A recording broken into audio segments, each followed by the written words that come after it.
পৃথিবীর মনে হয় সর্বশেষ আমি যে সবচেয়ে লাস্টে এই রেসিপিটা ট্রাই করতেছি। আজকে আমি ট্রাই করব ভাইরাল শসার পিকেলস। প্রথমে আমি শসাটাকে ভালোভাবে ধুয়ে মুছে নিচ্ছি। এখানে পানি থাকলে নষ্ট হয়ে যাওয়ার সম্ভাবনা থাকে। শসাটাকে আমি ছোট ছোট স্লাইস করে কেটে নিয়েছি। আমি একটু চিকন চিকন করে কাটছি।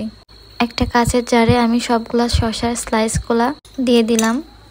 একটা শসাতেই আমার পুরা জার ভরে গেছে।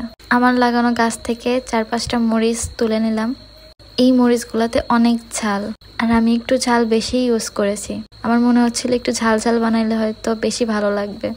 আপনারা চাইলে একটু কম ঝালও দিতে পারেন। তারপরে আমি এখানে এক একে লবণ, ফিট লবণ, তারপরে মেইন যেটা না দিলে এই পিকলসটা হবে না, সেটা হচ্ছে ভিনেগার। আমি একটু কম পরিমাণেই ভিনেগার দিয়েছি, যেহেতু ফার্স্ট টাইম ট্রাই করেছি তাই একটু কম দিয়েছি। তারপরে দিয়ে দিলাম হচ্ছে একদম গরম পানি। একটু মোটা কাঁচের জার ইউজ করতে হবে, না হলে ফেটে যাওয়ার সম্ভাবনা থাকবে। আর একদম লাস্টে আমি ভিনেগারের যে স্মেলটা সরানোর জন্য একটু লেবুর রস অ্যাড করেছি। একদমই অল্প পরিমাণে অ্যাড করেছি আমি। আপনারা ইচ্ছে করলে এর ভিতর সামান্য চিনিও দিতে পারেন।